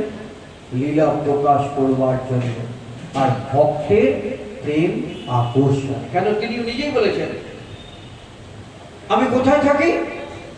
কোথায় থাকি? ভক্তের হৃদয়ে থাকি। নাহং তিষ্ঠামি বৈকুণ্ঠে যোগিনাং হৃদয়েন চ মদ্ভক্তা যত্র গায়ন্তি তত্র তিষ্ঠামি নারদ। কোথায় থাকি? যেখানে আমার ভক্ত গুণানুবাদ কীর্তন করে, আমি সেখানে অনুষ্ঠান করি। হ্যাঁ, ভক্ত যেখানে গুণানুবাদ কীর্তন, সেটা কি হয়? বৃন্দাবন ভূমি হয়ে যায়। এই আমরা এই যে মিত্র বাড়িতে মিলিত হচ্ছে, কদিন ধরে আপনারা মিলিত হচ্ছেন, কোথায় মিলিত হচ্ছেন? বৃন্দাবন ভূমিতে। এটা মিত্র বাড়ি আর নয়, এটা হলো বৃন্দাবন ভূমি। কয়েকদিনের জন্য এই বৃন্দাবন ভূমিতে সবাই এসে মিলিত হয়ে ওই বৃন্দাবনের ভাবনার মধ্যে ডুবে যাচ্ছে। এখানে যে অন্য কোনো কথা নয়, এখানে শুধু কৃষ্ণ ভাবনা। কেন ছুটে এসেছেন আপনারা? এসেছেন সেই কৃষ্ণের ভাবনা করবার জন্য, কৃষ্ণের গুণানুবাদ কীর্তন করবার জন্য। চলো চলো চলো সেখানে যাই। কোথায়? এই বৃন্দাবন ভূমিতে। বৃন্দাবন ভূমি যেখানে নাম সংকীর্তন হয়, যেখানে ভগবানের গুণানুবাদ কীর্তন হয়, সেটা কি হয়ে যায়? সেটা হয়ে যায় বৃন্দাবন ভূমি। আর যেখানে বৃন্দাবন ভূমি, কোথায়? বৃন্দাবন কি বলছেন? যেখানে ভগবান অবস্থান করেন সেটাই বৃন্দাবন ভূমি। শুধুই মথুরা জেলার বৃন্দাবন তা নয়। মথুরা জেলার বৃন্দাবনে ছুটে যাওয়ার প্রয়োজন নেই, যদি ঘরকে বৃন্দাবন বানাতে পারেন, যেখানে নৃত্য হরিনাম সংকীর্তন হয়, যেখানে ভগবানের গুণানুবাদ কীর্তন হয়, সেই প্রিয় বৃন্দাবন ভূমিতে পরিণত হয়ে যায়। তাই ভগবান বলেন মদ্ভক্তা যত্র গায়ন্তি, আমার ভক্ত যেখানে গান করে, আমার গুণানুবাদ কীর্তন, সেখানে কেন অবস্থান করেন? আমি শুনতে চাই আমার ভক্ত আমার গুণানুবাদ কেমন করে কীর্তন করে। তার জিহ্বার মধ্যে উচ্চারিত সেই নাম শুনবার জন্য আমি তার পাশে গিয়ে বসে থাকি। শুধু পাশে বসে থাকা নয়, তার হৃদয় মন্দির আলোকিত করে বসে থাকি। সে আমার নাম উচ্চারণ করে আনন্দ লাভের জন্য, তাই না? আর আমি তাকে আনন্দ দান করি। কেন জানো?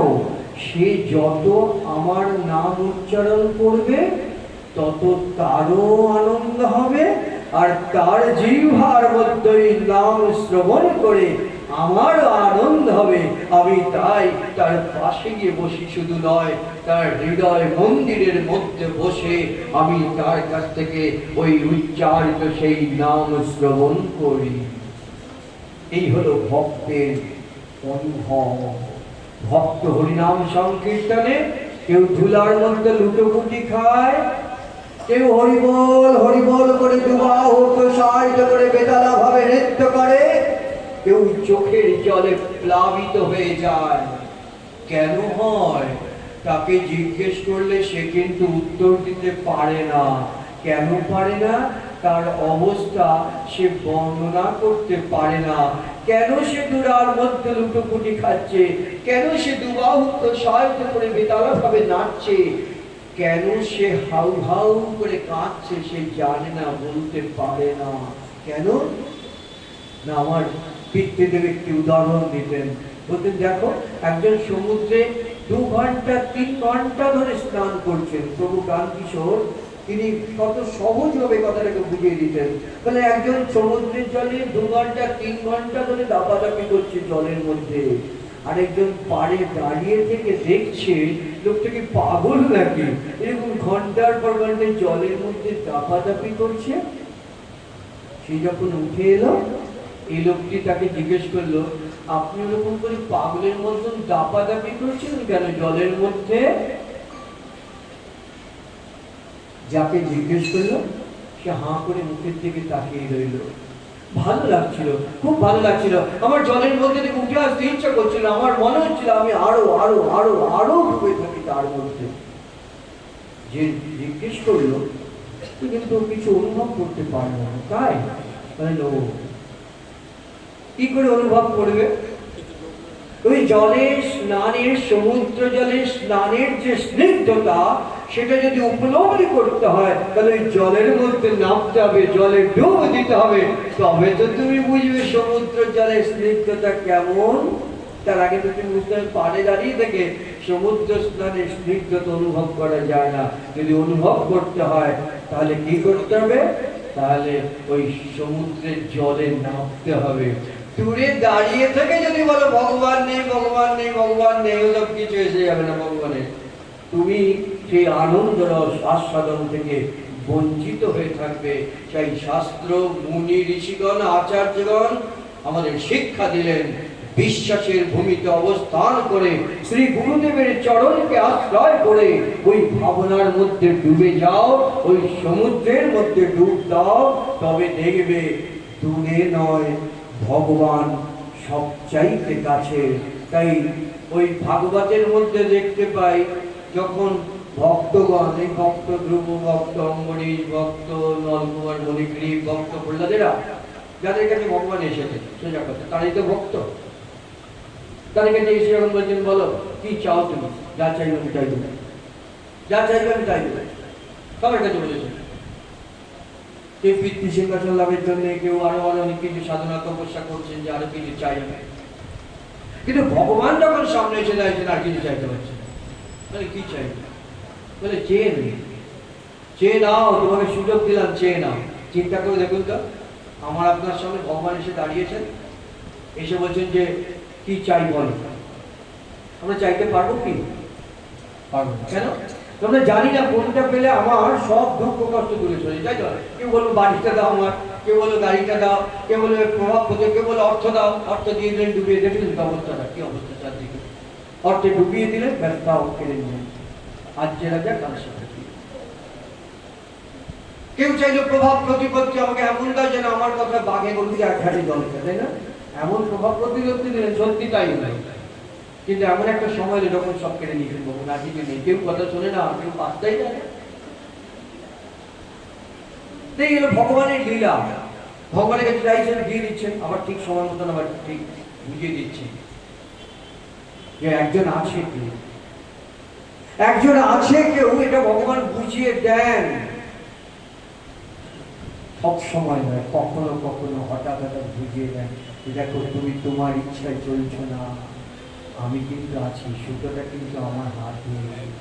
আমরা অন্যায় কাজ করি না, ভাবি যে কেউ দেখতে পেল না, দেখেন আজকাল অফিস টফিসে বাড়িতে দাঁড়িয়ে সব সিসিটিভি লাগানো থাকে না, আপনি এখন সিসি ক্যামেরার অধীনে লেখা থাকে, হ্যাঁ সেইটা ক্যামেরার মধ্যে, ছবির মধ্যে, টিভির মধ্যে দেখা যাচ্ছে বাড়িতে কে ঢুকলো না ঢুকলো, কি করছে সব। আর ভগবানের সিসিটিভি সর্বত্র লাগানো রয়েছে, এমন কোনো জায়গা নেই যেখানে ভগবানের সিসিটিভি নেই, সর্বত্র লাগানো হচ্ছে। ভাবি যে ভগবান দেখলে কেউ তো দেখতে পাচ্ছে না, এটা করে দিই অন্যায়। একজন কিন্তু দেখছে, তিনি কে? কিন্তু শ্রীকৃষ্ণ ভগবান। কৃষ্ণস্তু ভগবান স্বয়ং। এই কথাটাকে বারবার ধরে শাস্ত্র বলেছেন, ভাগবত বলেছেন, ভগবত গীতা বলেছেন, বেদ বেদান্ত বলেছেন, তারা এই কথাই বলেছেন। তিনি কিন্তু সর্বত্র রয়েছেন, সর্বত্র ব্যাপে রয়েছেন, এমন কোন জায়গা নেই যেখানে তিনি নেই। ভক্ত তার অনুভবের মধ্যে দিয়ে, তার প্রার্থনার মধ্যে দিয়ে তাই চান। বলছিলাম চাওয়ার কথা, আমাদের সামনে আমরা কিছু চাইতে পারো, সত্যি কথা বলছি, কিন্তু আমি তো পারবো না, কারণ আমি জানি না কোনটা পেলে পরে সুখ হবে। অর্থ চাইবো কি বাড়ি গাড়ি চাইবো, একটা গাড়ি হলে বেশ ভালো, একটা বড় বাড়ি হলে বেশ ভালো, হ্যাঁ কত কিছু চাই না আমরা। তাহলে ফোন করে প্রভু বাড়িটা নিয়ে অশান্তি, আপনি একটু ঠাকুরকে তুলছে দেবেন যেন অশান্তিটা মিটে যায়, তাহলে সব সময়। কেউ বলে ছেলের চাকরিটা হলো পরে আমার সংসার, ছেলের চাকরি হলো, বিয়ে হলো, ছেলে বউ আলাদা হয়ে গেল। সংসারের সবার জায়গা হলো, বাবা মায়ের জায়গা হলো, চিন্তা করে দেখুন তো, সবার জায়গা হচ্ছে, বাবা মায়ের জায়গা হলো না কেন? যে বাবা মা ছোট্ট গাছ থেকে ছোট বড় বড় করলে আস্তে আস্তে যত্ন করে, তার জায়গা সবার জায়গা আছে সংসারে, বাবা মায়ের জায়গা নেই। কোথায় জায়গা? বৃদ্ধাবাস। প্রচুর টাকার মালিক ছেলে, সে বৃদ্ধাবাসে টাকা দেয় আর বাবা মা ওখানে পড়ে আছে, ব্যাস আছে, ঠিক আছে। স্ত্রী পুত্রের জায়গা হলো, কিন্তু এই মা বাবাই একদিন চিন্তা করতো যে আমার ছেলেটা যেন বড় হয়। কত চোখের সামনে দেখছি এমন উদাহরণ, কত চিন্তা বাবার ছোট ছেলেটাকে যত্ন করে বড় করেছে, করেছে, আজকে সেই বাবা মা বৃদ্ধাবাসে পড়ে আছেন, ছেলে খবরও নেয় না। কেউ টাকা থাকলে পরে সে টাকা দিয়ে খাওয়ায়। এটা কলিযুগের নিয়ম, এটা হবে যে লেখা নেই। কলিযুগ বলি না আমরা, কলিযুগে এগুলো হবে। ভগবানকে ভুলে থাকাটা কলিযুগের স্বভাব, হবে। ভগবানকে মানতে চাইবেন, এটা কলিযুগের স্বভাব। আজকাল অনেকে ভাববেন যে আমি আন কথা বলছি, এগুলো আন কথা নেই, শাস্ত্রেরই কথা। অনেকে আজকাল মেয়েরা ছোট ছোট চুল রাখে না, ছোট ছোট চুল রাখে, বিউটি পার্লার হয়েছে। ক্ষমা করবেন বিউটি পার্লার মালিকরা, আমার অনেক শিষ্যদের বিউটি পার্লার আছে। বিউটি পার্লার গলিতে গলিতে হয়েছে, কেন হয়েছে? মেয়েরা গিয়ে চুল কাটবে, তাদের ইয়ে করবে, বড় বড় চুল বাজারে ছোট করে দেবে। আমি কিন্তু আন কথা বলছি না, শাস্ত্রের কথা বলছি। কলিযুগে যে এটা হবে না, এটা লেখা রয়েছে শাস্ত্রের মধ্যে, যে কলিযুগে মেয়েরা ছোট ছোট চুল রাখবে, আর লেখা রয়েছে ছেলেরা লম্বা লম্বা চুল রাখাতে হচ্ছে না কি?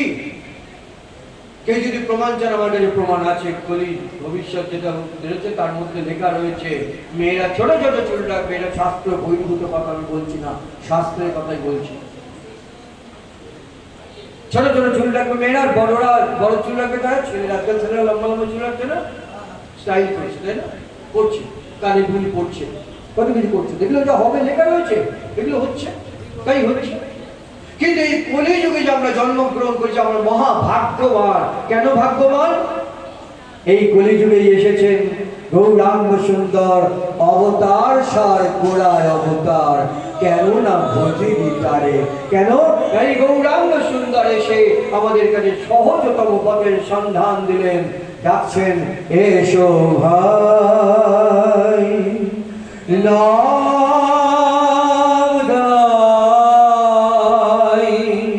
কৃষ্ণ নাম অবিরাম,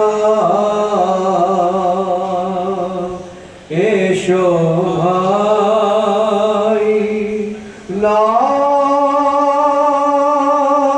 গাই, কৃষ্ণ নাম অবিরাম।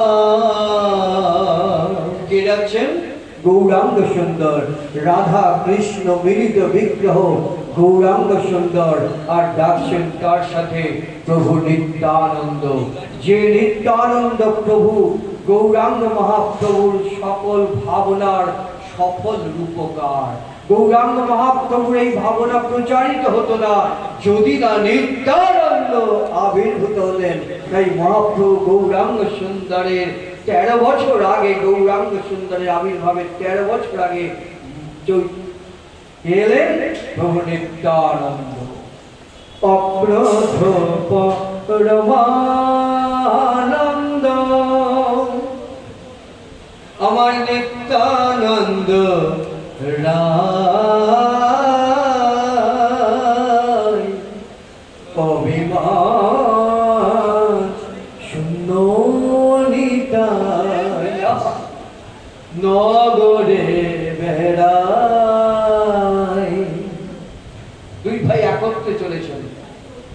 যারে দেখে তারে কহে দন্তে তৃণভরি আমারে কি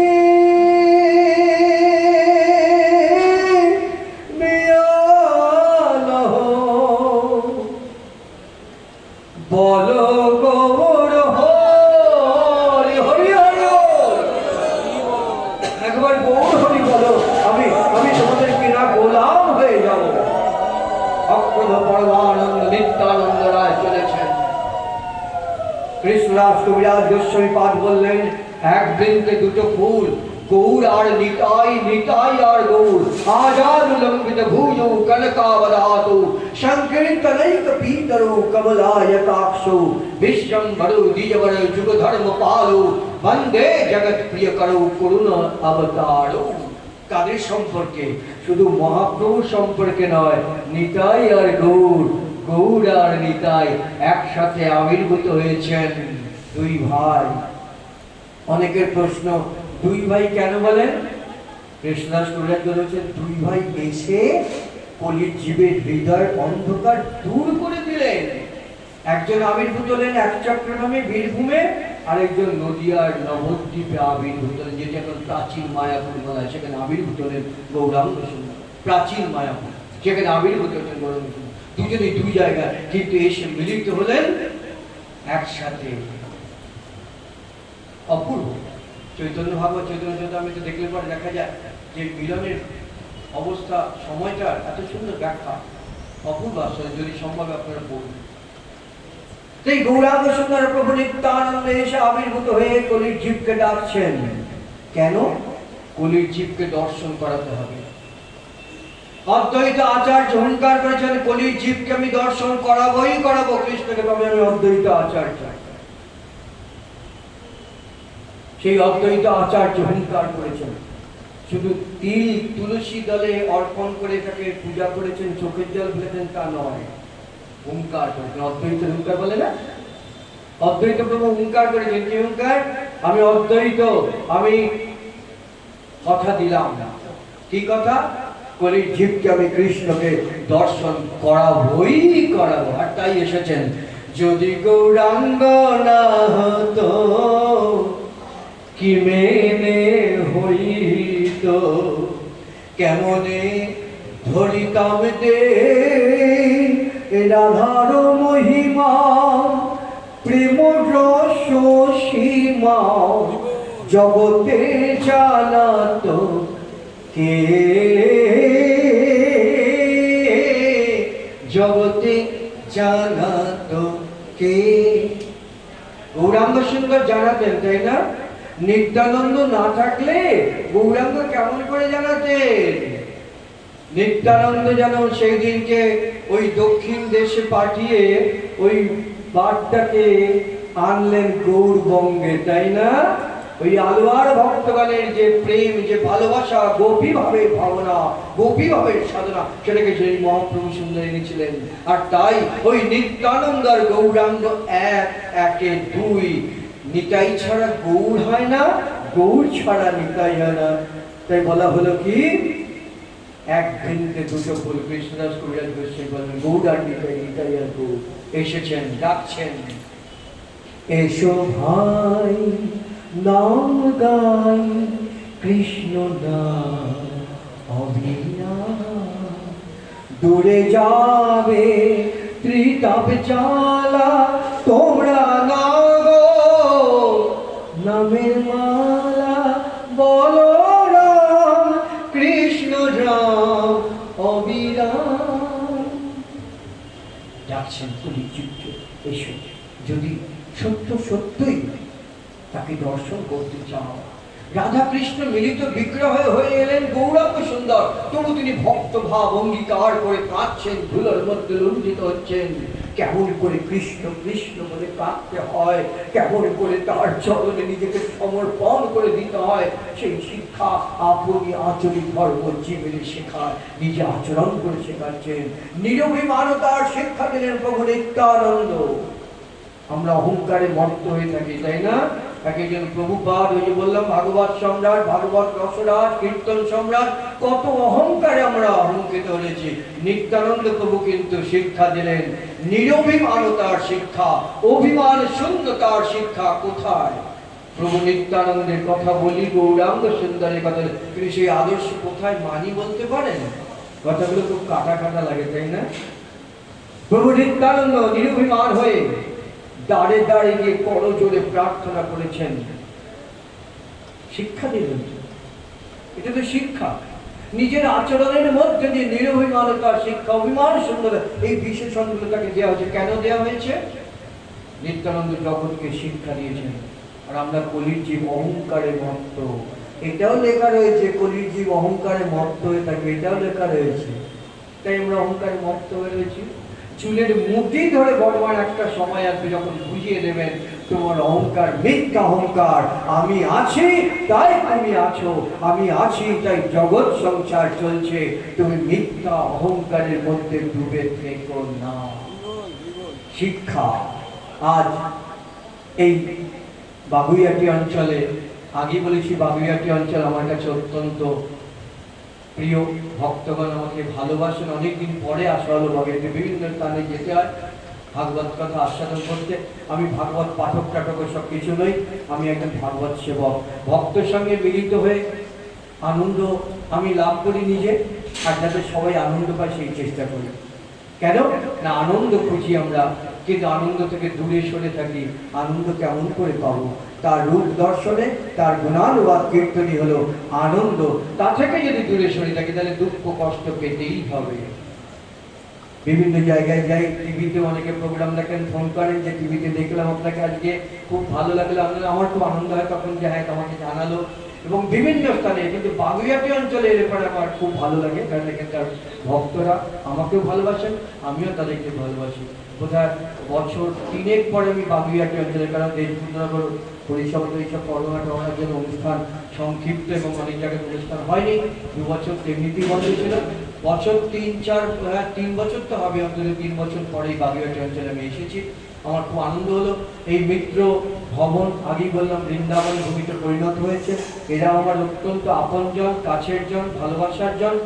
এরা সমস্ত কিছুর মধ্যে থেকেও যে ভগবানের গুণানুবাদ কীর্তন করবার ব্রত গ্রহণ করে, এর জন্য আমি সত্যি এই বাড়ির একজন গুরুদেব হিসেবেও আমি খুব আনন্দিত, আমি খুব উল্লসিত যে তারা সমস্ত কিছুর মধ্যে থেকে, সংসারের বিভিন্ন আবিলতার মধ্যে থেকেও তারা ভগবানের গুণানুবাদ কীর্তন করে, ভগবানের আরাধনা করে। কয়েকদিনের জন্য হলেও ভক্তদের গৃহে আহ্বান করে। অনেক ভাগ্যের ফলে বৈষ্ণব আসিয়া মেলে, তাই না? তা বৈষ্ণবগণ আসেন কেন? বৈষ্ণবগণের আগমনের মধ্যে দিয়েই ভগবানের আগমন, এবং তাদের রূপ দর্শনই ভগবানের রূপ দর্শন। কেন না ভগবান হলেন সুন্দর, আর ভক্তগণ হলেন সুন্দরের পূজারী। ভক্তগণই বলতে পারেন আমি কৃষ্ণময় জগৎ দেখি, বৃক্ষমূল শাখা শিখি পুচ্ছ পাখা, কৃষ্ণ রূপ মাখা মাখি, কৃষ্ণময় জগৎ দেখি, আমি কৃষ্ণময় জগৎ দেখি। ভক্তের দর্শন, অনুরাগীর দর্শন, প্রেমিকের দর্শন। আমি কৃষ্ণময় জগৎ দেখি, বৃক্ষমূল শাখা শিখি পুচ্ছ পাখা, কৃষ্ণ রূপ মাখা মাখি, কৃষ্ণময় জগৎ দেখি। বৃক্ষমূল শাখা শিখি পুচ্ছ পাখা, সর্বত্র ভগবানকে দর্শন করেন কে? ভক্ত সাধক অনুরাগী। আমার প্রভু শ্রী গুরুদেব অনন্ত শ্রী প্রভুপাদ রামকিশোর গোস্বামী মহারাজ বলেন, আমাকে তোমরা ফুলের মালা পরাও। আমি ফুলের মালা পরতে বড় ভালোবাসি। কেন জানো? এই ফুলের মালার প্রত্যেকটি পাপড়ির মধ্যে দিয়ে আমি শ্রী রাধা বল্লভের অঙ্গস্পর্শ লাভ করি, আর তাই আমি এই ফুলের মালা পড়তে ভালোবাসি। ভক্তের দর্শন, প্রেমিকের দর্শন, অনুরাগীর দর্শন, সে বৃক্ষ পাতা শাখার মধ্যে সব জায়গায় ভগবানকে দর্শন করে। যখনই আমি যে স্থানে যাই, অধৈর্য আদি দিকে চাই। যখনই আমি যে স্থানে যাই, অধৈর্য আদি দিকে চাই। কৃষ্ণ ভিন্ন অন্য দেখিতে না পাই, কৃষ্ণ ভিন্ন অন্য দেখিতে না পাই।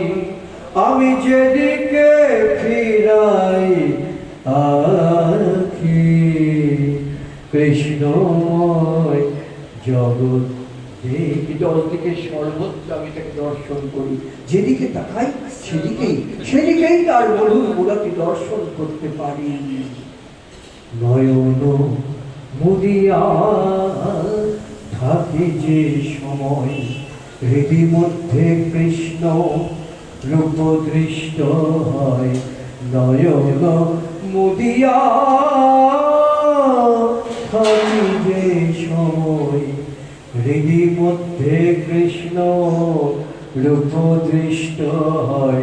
নীলকণ্ঠ কয় এ যে মহাভাবোদয়, অন্তরে সাক্ষী রাখি। কৃষ্ণময় জগৎ দেখি, কৃষ্ণময় জগৎ দেখি। এই দর্শনের মধ্যে দিয়েই মনুষ্য জীবনের সার্থকতা। আমরা সাধন ভজন করি, তার পূজা করি, আরাধনা করি, তার সার্থকতা কোথায়? এই চোখ দিয়ে তার ওই রূপ দর্শনের মধ্যে দিয়ে। আজ এই শুভ সন্ধ্যায়, মঙ্গল সন্ধ্যায় প্রার্থনা করি আমার প্রভু নিত্যানন্দের চরণ তলায়। আমার অহংকার আছে, আমি নিত্যানন্দ প্রভুর ত্রয়োদশ ফুলের অহংকার বলে সরাতে পারি, এটা আমার অহংকার, সত্যি অহংকার। সেই প্রভু নিত্যানন্দের বংশধর রূপে তার চরণ তলায় প্রার্থনা করি, হে প্রভু তুমি তো দয়াল নিতাই চাও। আমাদের মন থেকে সমস্ত অহংকার, ভয়, বিভীষিকা, সমস্ত কিছু বিভেদকে দূরে সরিয়ে দিয়ে সব একাকার করে শ্রী ভগবানের চরণ চিন্তার মধ্যে যুক্ত করে দাও। আমাদের ভগবানের চরণ তলায় একটি পুষ্প রূপে তুমি সমর্পণ করে দিয়ে আমাদের এই মনুষ্য জন্মকে সার্থক করে তোলো। জয় গৌর, জয় নিতাই, জয় প্রভু কান্ত কিশোর। নিতাই গৌর প্রেমানন্দে হরি।